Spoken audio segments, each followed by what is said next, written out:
Nós estivemos a retardar o mais possível a rendição nas Caldas da Rainha, na esperança de que houvesse até, da parte dos sitiantes, desentendimento, estás a ver? Estávamos na boa fé de que era impossível aquilo acabar daquela maneira. Ainda há umas horas de alguma esperança, ainda há um avião que passa por cima do regimento e que faz uma saudação para nós e tal, mas já não. Alvin Jacter, já não havia nada a fazer.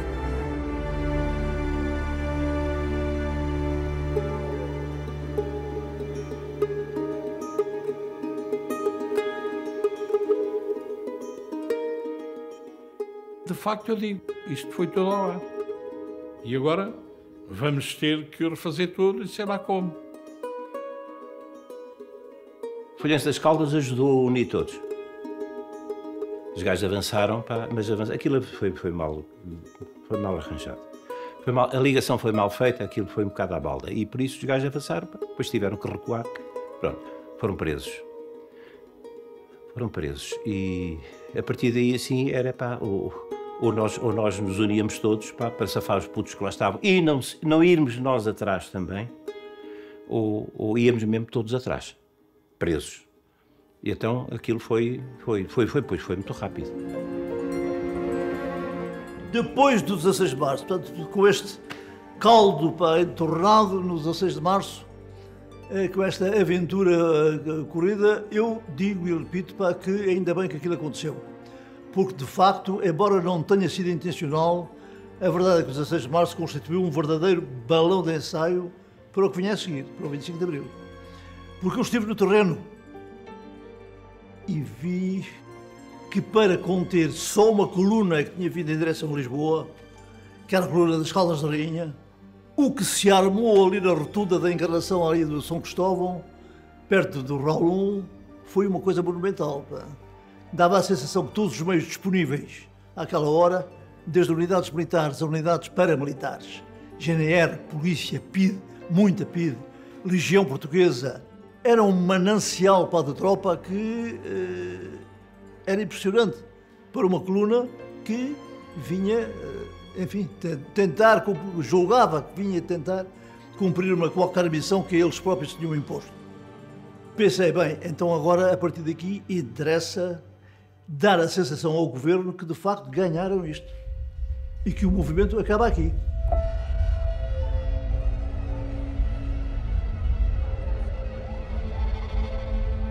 O regime achava, ou tentava fazer parecer, que tinha desarticulado de vez o movimento dos capitães. Mas, na verdade, o movimento estava vivo. E a 18 de março, Otelo e Vítor Alves enviam uma circular na qual manifestam solidariedade com os camaradas presos e reafirmam a necessidade, agora mais do que nunca, de prosseguir a ação. Há duas ocorrências que nos ajudam. Uma delas é a publicação de um folheto do movimento, que é distribuído pelas unidades, em que nos vem dizer, pá, estamos vivos, é preciso continuar, sofremos este percalço, mas temos de continuar. Essa, digamos, diretiva interna foi muito positiva para nós, porque nos fez mostrar que estávamos coesos. Mas deixámos de fazer ligações para as outras unidades, de alguns contactos ficámos todos fechados um bocado dentro da concha, a seguir ao 16 de março.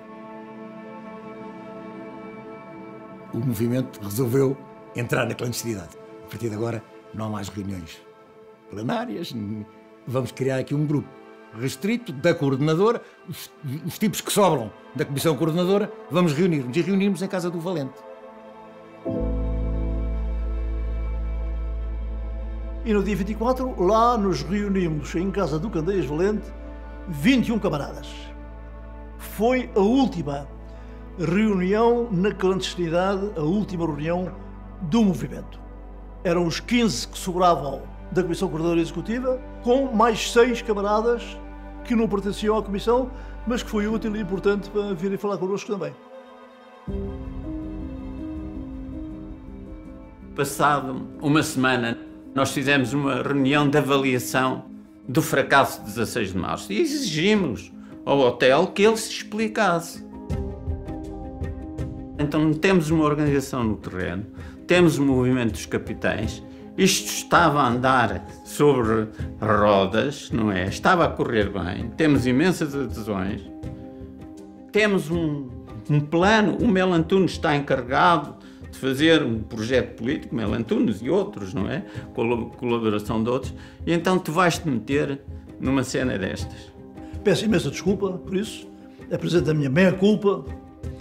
Eu não consegui travar a argumentação aparentemente sólida, mas extremamente aventureira do Casanova Ferreira. E eu acompanhei a aventura para até ao fim. Até à prisão para todos os camaradas e ao fim disto. E ele deu uma desculpa esfarrapada. Eu sou muito amigo do hotel, mas a verdade é que ele deu uma desculpa esfarrapada. Bom, neste momento, o meu pensamento é outro. Eu estive no terreno e contei o que é que se tinha passado. Estive no terreno, estive a ver o potencial das forças governamentais, o que é que era possível fazer. Portanto, se vocês me atribuírem essa responsabilidade, eu garanto-vos que em menos de 24 horas nós derrubamos este governo. Mas tem que ser uma coisa pensada, com a cabeça tronco e membros. Por um lado, nós fizemos a ordem de batalha das forças que a ditadura tinha disponíveis para se oporem a um movimento militar. Por outro lado, ficamos convencidos, pela reação de Marcelo Caetano, ficamos convencidos que eles estavam, e eles próprios também convencidos, que tinham decapitado o movimento dos capitães. Portanto, com os oficiais todos que tinham preso, o movimento estava decapitado. E depois tínhamos um terceiro elemento que era extremamente importante, que era o apelo dos nossos camaradas que estavam presos, que diziam: isto não pode ser, vocês agora têm que fazer alguma coisa. E nessa reunião foi decidido passar totalmente à clandestinidade, foi decidido que íamos fazer uma ação militar, não só para resgatar os camaradas presos, ainda aquele sentido corporativo, não só para resgatar os camaradas presos, mas também para uma mudança do regime. E naquela reunião íamos eleger dois coordenadores, o coordenador da ação militar e o coordenador da ação política. Vamos a votos, e eram todos praticamente unânimes, o hotel para organizar a parte militar e o Vítor Alves para organizar o documento. Aí foi clara a consciência de que necessitávamos de um suporte político, de um suporte, digamos, programático para poder fazer o movimento.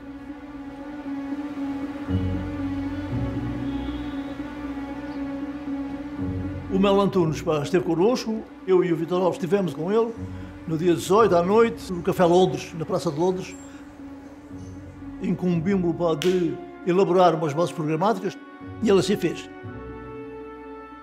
Dia 22 à noite encontramos a casa de Vítor Alves e o Melo Antunes leu as bases programáticas, entregou-as ao Vítor Alves, ele organiza o grupo político e trabalha sobre isso para dar uma sustentação programática, política, àquilo que for a vitória do movimento na operação para que eu vou planear.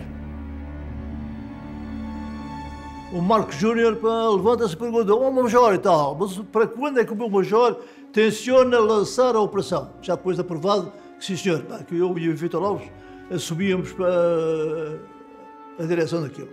Eu disse: bem, tem que ser sempre antes do 1º de maio, porque durante este tempo todo, que vai desde 24 de março em que estamos, até 30 de abril, a PIDE, por enquanto, está entretida com a malta do Partido Comunista, com os MRPPs. O 1º de maio será vermelho, o 1º de maio é vermelho, está entretida para interrogar essa gente e aprender essa gente toda.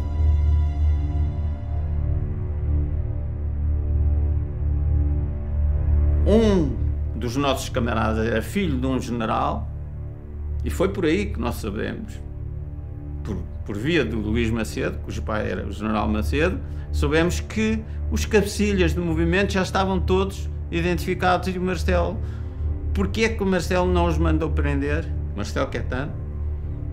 Porque ia haver o 1º de maio e antevia-se que esse 1º de maio de 74 fosse um 1º de maio muito difícil para as forças ditas da ordem.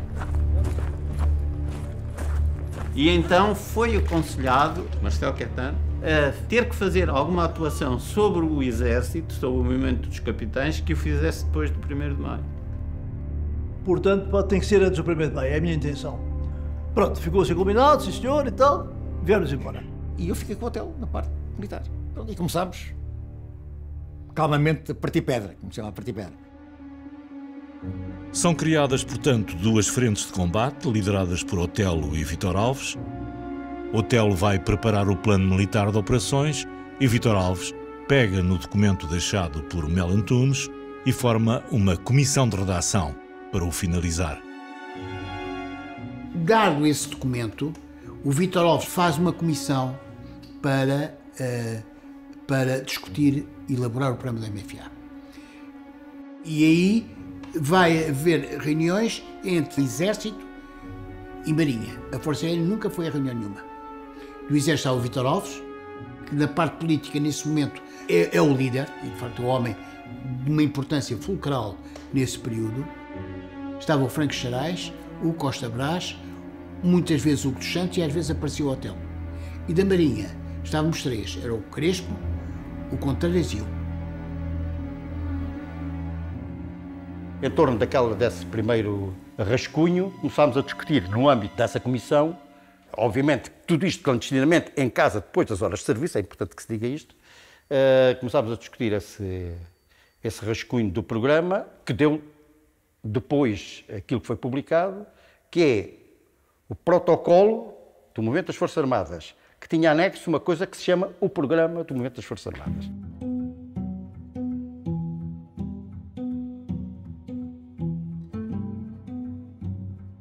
O programa começou a ficar muito extenso, resolveu-se depois dividir aquilo em protocolo e programa.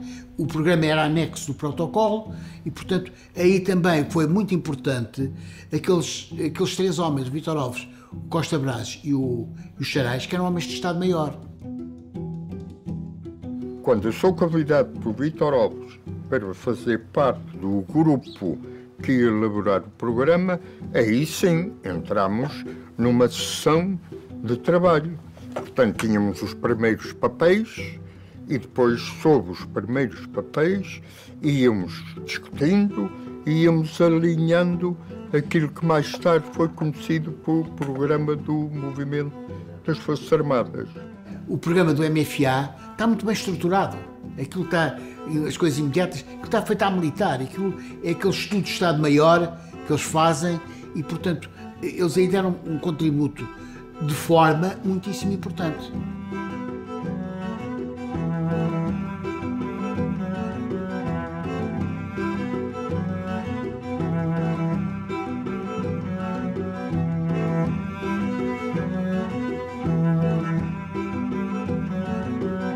Eu lembro que na reunião de 22 de Abril, em casa do Simões Teles, foi na altura que eu conheci o Coronel Vasco Gonçalves, não é? E que lhe fomos mostrar o programa. O Vasco Gonçalves pega no programa, lê aquilo tudo e ele pergunta assim, mas eu até me deu vontade de rir, mas o nosso general aceita isto? O nosso general era o Spínola. Ele disse, sim, o Vítor Alves, sim, pode e tal. Porque esse documento andou para trás e para a frente, ia para o Spínola fazia emendas, voltava para trás e andou assim, até que a certa altura o Spínola diz assim, pronto, está bem, eu concordo com o programa. Para nós não era muito importante se tinha mais vírgula, se não tinha mais vírgula. Era importante certas ideias fundamentais. A questão das eleições, no prazo de um ano, a questão do regime democrático, a questão de um regime feito por gente da oposição democrática, por civis, não por militares. Entre as alterações que este introduz, é de realçar a retirada da linha sobre a autodeterminação das províncias ultramarinas. Já Costa Gomes não se quer envolver, mas acabará por ler o programa e fazer uma única proposta de alteração, relativa à reestruturação da PIDE-DGS no ultramar. Enquanto isto, Otelo e Luís Macedo discutem o plano de operações militares.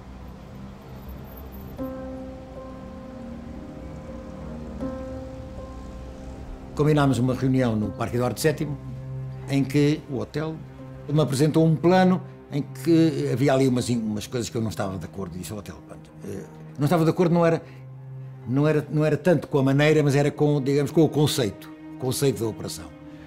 Para o Otelo o conceito, o importante era prendermos as cabeças do regime. O Presidente da República, o Marcelo Caetano, a Assembleia Nacional. Eu disse ao Otelo, tinha havido a Revolução do Pinochet no Chile, onde eu aprendi bastante. A revolução foi feita pela comunicação social. Foi a primeira revolução que foi feita pela comunicação social. O Pinochet ganha porque domina a comunicação social. Portanto, nós temos que ocupar estações de rádio, estações de televisão. Deixa lá o Marcelo Caetano, ele não vai para lado nenhum. Porque se nós ocuparmos isso tudo, ele vai ficar cortado. Nesse conceito de operação do Otelo, o primeiro posto de comando que ele propunha era em Caçadores 5. E eu disse, para Caçadores 5 parece-me uma má escolha. Primeiro porque está ao lado de uma unidade da Guarda Republicana, que para nós é uma unidade inimiga, está encostada. E segundo porque está muito no centro de Lisboa e nós precisamos de uma unidade forte, nossa, no centro de Lisboa, para ocupar alguns pontos estratégicos, nomeadamente o Rádio Clube Português, por exemplo, e já agora o Comando da Região Militar de Lisboa, fica ali ao pé.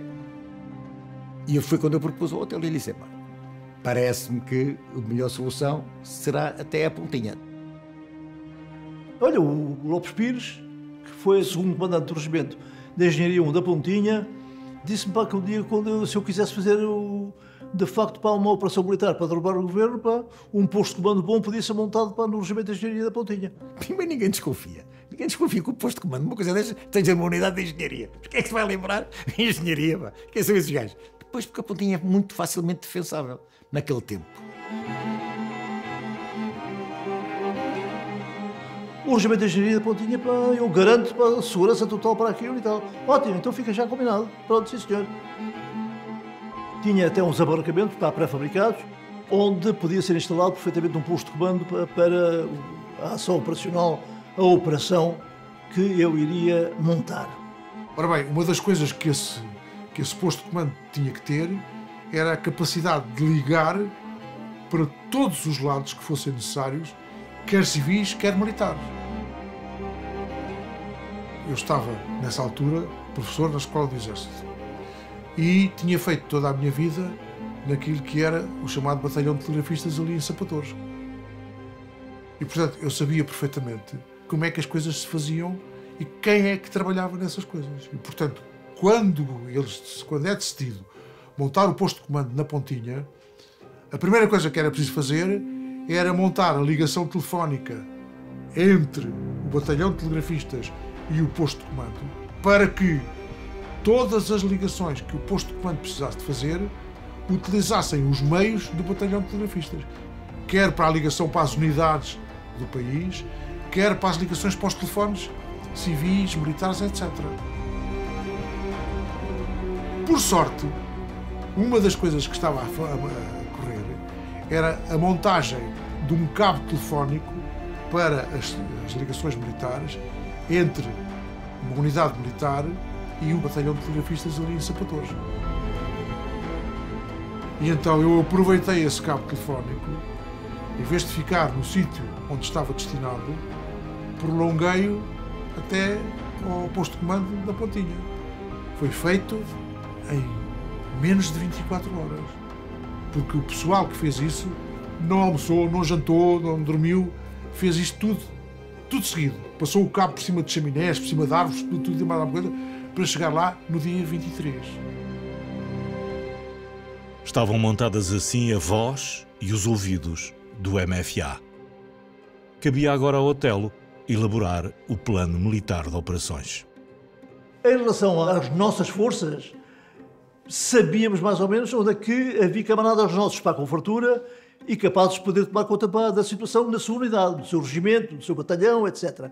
Agora, em relação às forças paramilitares, GNR, polícia, às milícias tipo legião e tal, é que o conhecimento era diminuto.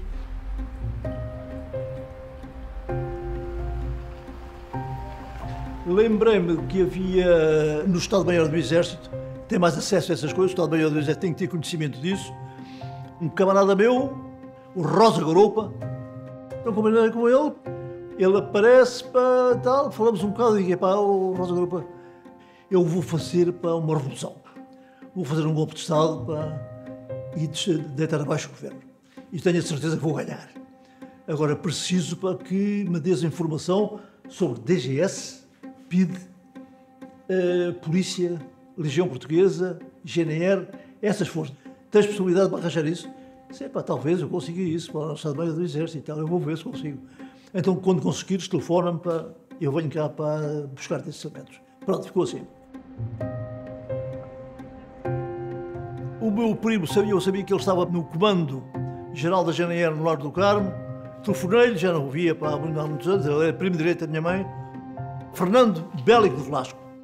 Eu disse, bem, eu vou fazer uma revolução, vou fazer uma operação militar para derrubar o governo de que tu és guarda republicano. E vou precisar de ti para me dar as informações. Isso é uma responsabilidade muito grande. É. Mas tu o que é que fazes lá na GNR? Eu sou adjunto do chefe da repartição de operações. Ótimo. Estás ali mesmo ao pé, sabes as coisas, dás-me isso. Ficou assim, Portanto, do Estado-Maior do Exército recebi, além do Garupa, que estava na repartição de informações, recebi também muita informação do Vítor Alves, do Sancho Osório e dos Xarais, que estavam em outras repartições, logística, por exemplo, e tal. E então lancei-me para elaborar, escrever 26 páginas de ordem de operações. E dei o título para a minha ordem de operações, Plano de Operações, Operação Viragem Histórica. O Hotel Saraiva de Carvalho entrega-me a ordem de operações no dia 15 de abril para eu fazer o planeamento das transmissões correspondente a essa operação. E eu, durante esses dias, fiz aquilo que se chama o anexo de transmissões à ordem de operações, que era o planeamento de todas as transmissões, como é que se faziam as ligações, com quem, com os nomes, pseudónimos, etc, etc, etc. Nós vamos ter uma guerra entre unidades que são do mesmo país, do mesmo exército, que usam os mesmos equipamentos, falam a mesma língua, etc, etc. Portanto, os equipamentos que nós usávamos eram exatamente iguais aos dos outros. Do outro lado, podiam ouvir perfeitamente o que nós estávamos a dizer porque tinham um canal exatamente igual. E conheciam perfeitamente os equipamentos. Portanto, nós tivemos nessa altura uma dificuldade grande em manter a segurança nas comunicações. Foi uma das questões mais importantes da Revolução do 25 de Abril. A ideia de manobra da Operação Viragem Histórica era a seguinte: as unidades aquarteladas fora de Lisboa deveriam convergir para a capital, atraindo a atenção das forças afetas ao regime. Durante este movimento de fora para dentro, as forças no interior da cidade cercariam ou conquistariam pontos estratégicos, centros do poder político-militar, comunicações, por forma a desorganizar e desarticular o poder de resposta do regime. O plano prevê ainda a tomada de uma estação de rádio que servirá de porta-voz do posto de comando. Óbvias questões de credibilidade excluem à partida a rádio oficial como porta-voz dos revoltosos. A escolha recai no Rádio Clube Português, por 3 fatores. É a estação emissora privada com maior potência de sinal no país, está bem protegida pelo Regimento de Caçadores 5 e tem geradores próprios, que lhe possibilitam manter-se em emissão contínua. Segundo o plano, serão lidos 4 comunicados. Curiosamente, e a pedido de Vítor Alves, serão escritos por Maris Fernandes. As unidades da região militar norte efetuarão uma ação análoga, convergindo para o Porto. Conquistados os objetivos definidos, estabelecerão no quartel-general o posto de comando da região. Quando o programa começa a avançar, e este aspecto é importante, aparece outra função. É que o hotel pede-me que seja, enfim, que estude a possibilidade de um sinal para todo o país. E porquê? Parece que no 16 de março, muitas unidades que eventualmente algumas unidades deveriam ter saído, lá de preço de Lamego ou coisa assim, disseram que, não nos confirmaram, a gente não sabia. Bom, portanto, em resumo, garantir um sinal em todo o país para ser transmitida a confirmação da ordem de operações. E é o Melo Antunes que me passa a ligação que havia do movimento dos capitães, que era ele que fazia, para a comunicação social, e é a partir daí que eu ando com o Álvaro Guerra em termos de, digamos, ligação da questão do movimento para a comunicação social.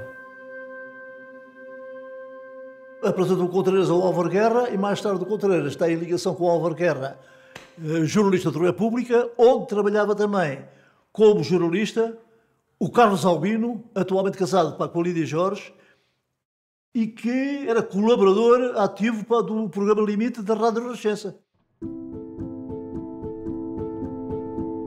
O programa Limite era um programa independente, alugava os tempos de antena à Rádio Renascença. Não era da responsabilidade da Rádio Renascença. Era um programa que era transmitido da meia-noite às 2 da manhã. Tinha uma característica extraordinária, que era um programa direto. Apenas eram pré-gravadas algumas rubricas que nós decidimos criar logo no princípio. Portanto, há alguns temas que nós sentíamos na altura podiam ser suscetíveis de ter interesse para o público que nós procurávamos atingir. Na área de cinema, na área da banda desenhada, até havia crónicas de banda desenhada, mas fundamentalmente o programa era baseado em poesia. Era a grande base do programa. Poesia muito bem lida pelo Leito Vasconcelos. Quando ele tinha que ler qualquer poesia ou dizer qualquer poesia em direto, e essa poesia, todo e qualquer texto era previamente, portanto, visto pelo censor, que libertava ou não. Eu costumava à meia-noite, nessa altura deitava-me tarde, à meia-noite eu via o programa Limite. E eu tinha ideia que a Rádio Renascença cobria o país todo. O Álvaro Guerra dirige-se a mim e diz-me que tem uns amigos italianos que gostariam de ouvir à noite uma canção do Zeca, Venham Mais 5. À meia-noite e 20, exatamente, porque eles tinham que partir e tal. Mas olha que o Venham Mais 5 não pode passar no limite. Epá, então, como é que é? Até vou já. Foi lá. Foi ao baixo falar com alguém e o Álvaro regressou e disse, então o que é que pode ser? E disse, olha, há uma canção que tem passado muito bem e que nós testámos no dia 30 de março no Coliseu.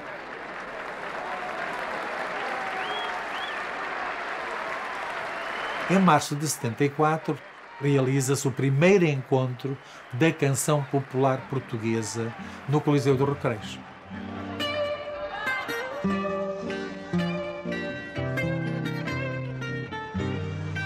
Era o José Afonso, o Adriano Correia de Oliveira, era o José Jorge Letria, era o Vitorino, mais o irmão, portanto um conjunto, uma série de cantores.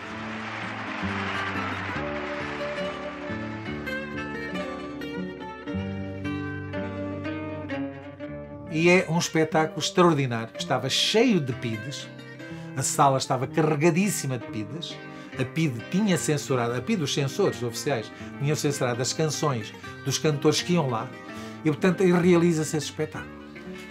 O José Afonso, nesse espetáculo, acabou por cantar uma canção fantástica que é o Grândola Vila Morena. Grândola Vila Morena, terra da fraternidade. E canta uma vez e o público pede-lhe para cantar outra vez. Vamos outra vez cantar a Grândola.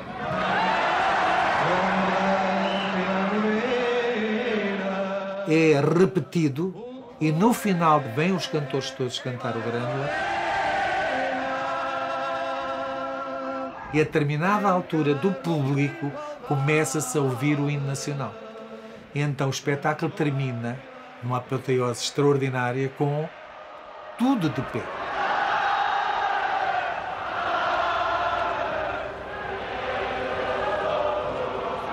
Cantores, jornalistas, público, PIDE-DGS e PSP abandonam o Coliseu. Ninguém sabe que faltam 27 dias e poucas horas para a emissão radiofónica das canções E Depois do Adeus e Grândola Vila Morena, que quase todos acabaram de cantar. Acompanhando Zeca, que também de nada suspeita. E veio a confirmação do Álvaro Guerra. Sim, senhor, então, Grândola, Vila Morena e tal, tem que ser entre o minuto 20 e o minuto 22. Eu, nessa altura, fumava cachimbo e gostava sempre de acender o cachimbo com fósforos. E então escrevi aqui por dentro um 0 e dentro do 0, 20 e 22.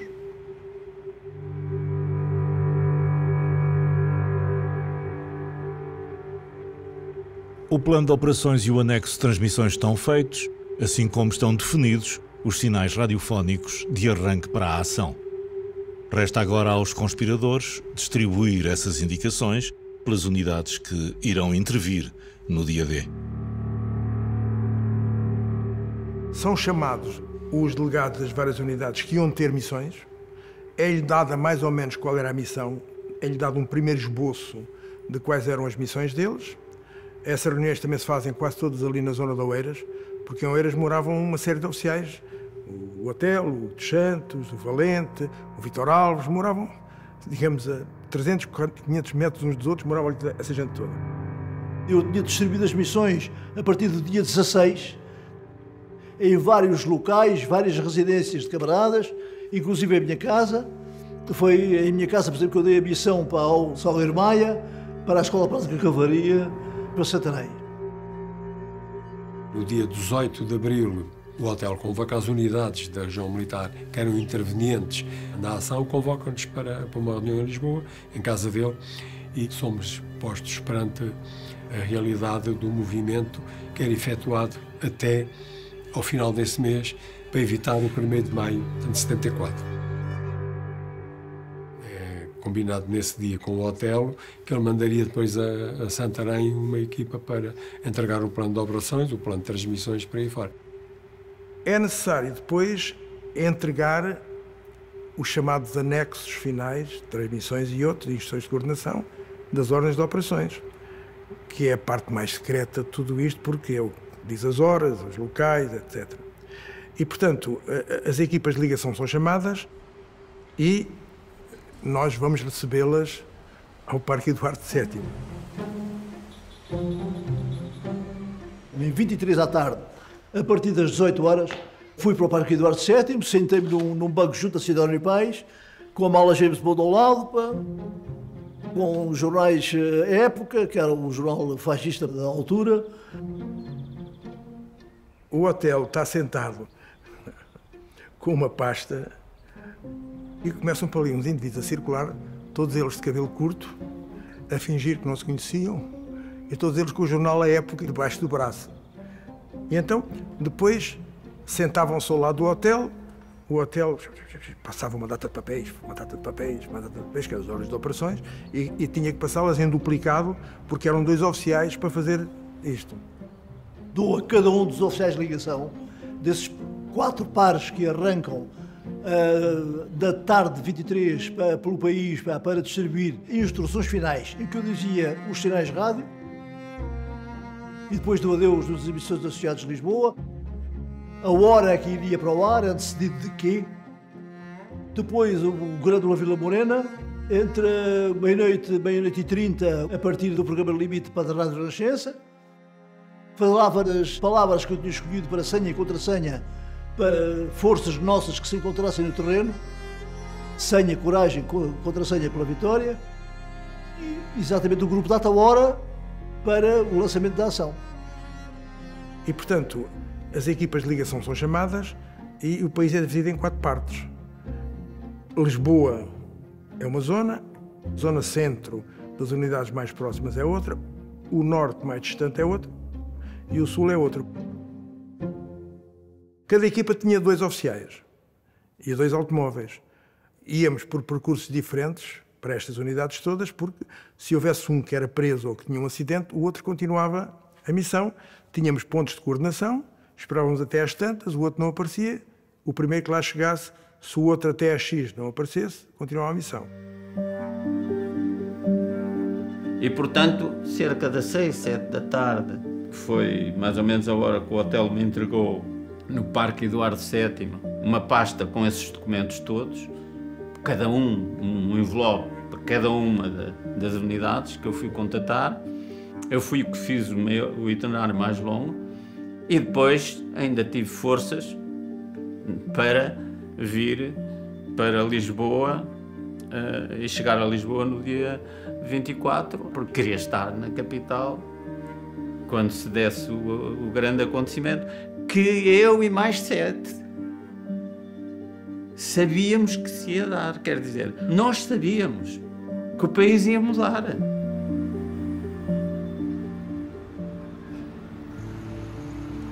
No dia 24 de abril, às 3 da tarde, o Carlos Albino Guerreiro, portanto colaborador do programa, quem eu gostava muito, aparece no escritório do Limite, na Praça de Alvalade, e vinha com um LP, é o LP do José Afonso, que é portanto, este LP, que é As Cantigas de Maio, e eu pergunto-lhe, mas porquê é que tu trazes esse LP? Eu próprio comprava os discos na livraria Opinião, vindos de Paris, etc., e entregava ao programa. O programa tinha a sua sede na fase em que eu surpreendi aqui na Praça de Alvalade e chamei o Manuel Tomás para um encontro aqui neste Café Nova Lisboa. Repeti a conversa do Álvaro Guerra. Há uns amigos meus italianos que querem ouvir aquela canção da Grândola Vila Morena, querem partir e ouvir aquilo para não sei o quê. Isso é fácil, é fácil, mas espera aí, temos que fazer mais qualquer coisa, pá. Olha, vamos até à igreja. Então entramos, ele com o LP debaixo do braço, e sentámos-nos, portanto, num dos lados da igreja. E quando nos sentámos, ele ficou com o LP nos joelhos e depois passou-me o LP, portanto, para mim, e disse-me: Manel, é hoje. A história dos italianos é balela. Esta noite a tropa vai sair e precisa de um sinal para ser ouvido em todo o país. Mas espera, mas é hoje? Manel, hoje temos que passar o Grande da Vila Morena à 00h20. Ok? Estamos nisso? E eu disse: estamos. Mas espera, o Leite Vasconcelos está de folga. O Paulo Coelho está a cumprir o alinhamento do programa. Espera aí, só se fizéssemos uma rubrica de poesia. E o cara diz: ok. Então eu vou para o escritório, escolhendo umas músicas, podem ou não servir para o tipo de poemas que tu fazes, que eu já conheço, e depois vai ter comigo ao escritório, que entretanto vou levar o Leite Vasconcelos para o Vasconcelos às 7 da tarde, 7h30, poder estar nos estúdios da Rádio Renascença, portanto, para poder gravar essa rubrica de poesia, se o censor libertar os poemas. E o Leite Vasconcelos foi convocado para ler a seco os poemas e a seco a quadra inicial da Grândola Vila Morena. E a partir daí foi montagem. Vim aqui para a Nova Lisboa escrever 2 poemas, foram escritos, onde senti pela primeira vez e única vez da minha vida o peso da responsabilidade, porque escrever 2 textos para justificar uma senha de um movimento das Forças Armadas era uma responsabilidade cujos pesos não digo nada. Entretanto, nos Açores, Vasco Lourenço continua a tentar obter informações sobre o andamento da conspiração. Serve-se para o efeito da ajuda da mulher. Quando a minha mulher me manda a primeira carta que me escreve a seguir a chegar aqui, a certa altura dizia no meio do texto: olha, o Tó vai este fim de semana a Coimbra. Essa informação naquele texto queria dizer: não me disseram nada, isto está tudo parado, e parece que não sei o quê. O que me deixou, calcula, desconsolado. Felizmente, passado algum tempo, a minha mulher escreve-me outra carta. Ela dizia-me: telefonei ao teu pai e quero dizer-te que a Aurora está desempregada.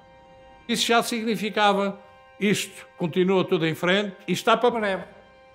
E aí usei um capitão da Força Aérea, Estevinho, que pertencia, eu era amigo pessoal dele, procuras o hotel, dás este código e ele só tem que mandar o telegrama para esta direção, que era a sogra do Melo Antunes, só tem que fazer uma coisa: ir ao aeroporto, ver para onde é que sai um avião na data, hora de início do movimento e por aqui. Tira a Aurora, segue, põe o destino do avião e depois põe a data, hora do início do movimento. Um abraço, primo António. O Melo Antunes, quando chega a casa, no dia 24 de abril, a mulher, a Gabriela, pergunta: ouve lá, Ernesto, mas coisa esquisita é esta. Recebemos aqui um telegrama por um primo António a dizer que a tia Aurora passa aos Estados Unidos e 2503, o que é isto, pá? Quem é este primo António? Quem é a tia Aurora? E o Melo Antunes dizer: eu não tinha dito, quando chegasse o telegrama para mim me dares o telegrama. Está bem, mas é que o telegrama vem dirigido à minha mãe. E disse: então dá cá isso, pá. Dá cá o telegrama, nunca mais, é sempre a mesma coisa. Bem, e aparece-me no dia 24 de abril, à tarde, estou de oficial de serviço no quartel-general, por acaso, todo oficial de serviço, e o Melo Antunes aparece-me, e quando chega junto de mim e me estende um papel, eu leio: tia Aurora segue Estados Unidos da América, 25.03.00. Um abraço, primo António. Epá, esta noite.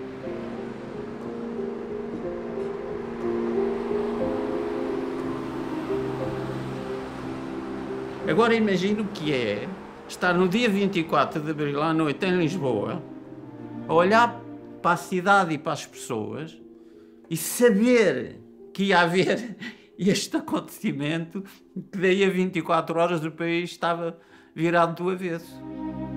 Não é? É como se adivinhasse uma catástrofe imensa. No caso não era uma catástrofe, era uma coisa boa, pelo menos do meu ponto de vista. Mas nós estarmos numa cidade, vermos aquilo a funcionar normalmente, ninguém estar a prever nada e ter a noção de que ia haver uma revolta militar de grande envergadura e que era imparável e que nós íamos ganhar, de facto é uma sensação única.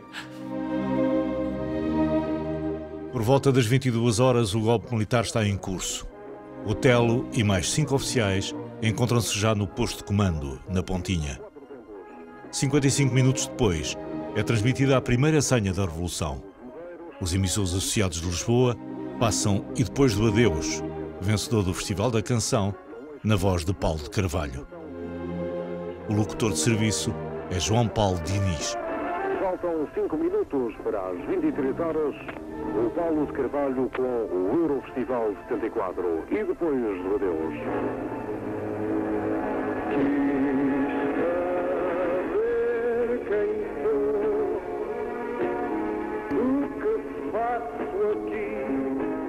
Esta canção é o sinal para as unidades da região de Lisboa se prepararem para a ação. A derradeira senha será emitida para todo o país pelo programa Limite, através das antenas da Rádio Renascença. O programa arranca à meia-noite. A partir dos 10 minutos eu começo a dar sinais com o Carlos Albino ao meu lado aqui na Central Técnica. E eu faço avisos ao Paulo Coelho para não se esquecer, apontar o relógio, para não se esquecer de arrancar com a bobina. E ele tudo bem, pacífico, a fazer sinais. Meia-noite e 15 faço sinais. Meia-noite e 19. Para minha surpresa, ele arranca com, na linguagem técnica, um bordão para ler publicidade ao Café Puro. E eu digo: não! E o próprio Carlos Albino estava ao meu lado: não! E os dois a fazer sinais. E ele: calma, calma, calma, mas ao mesmo tempo a ler. E eu começo a ver meia-noite e 20. Meia-noite e 25 segundos. 10 segundos. 19 segundos. E eu venho aqui, portanto, venho aqui a este gravador, carrego no botão e arranco, portanto, a fita, e esta fita começa a ser transmitida. Eu não li, mas gostaria de ter lido. Se tivesse acesso ao microfone, era o que eu mais gostaria de ter feito na minha vida. Até podia ter morrido pouco depois. Gostaria de ter lido e dito em voz alta o seguinte: Grândola Vila Morena, terra da fraternidade. O povo é quem mais ordena dentro de ti, ó cidade.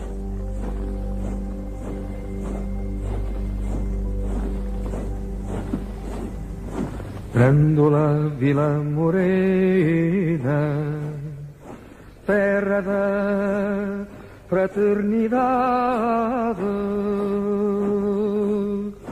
O povo é quem mais ordena dentro de ti, ó cidade. Dentro de ti, ó cidade. O povo é quem mais ordena, terra da fraternidade, Grândola Vila Morena.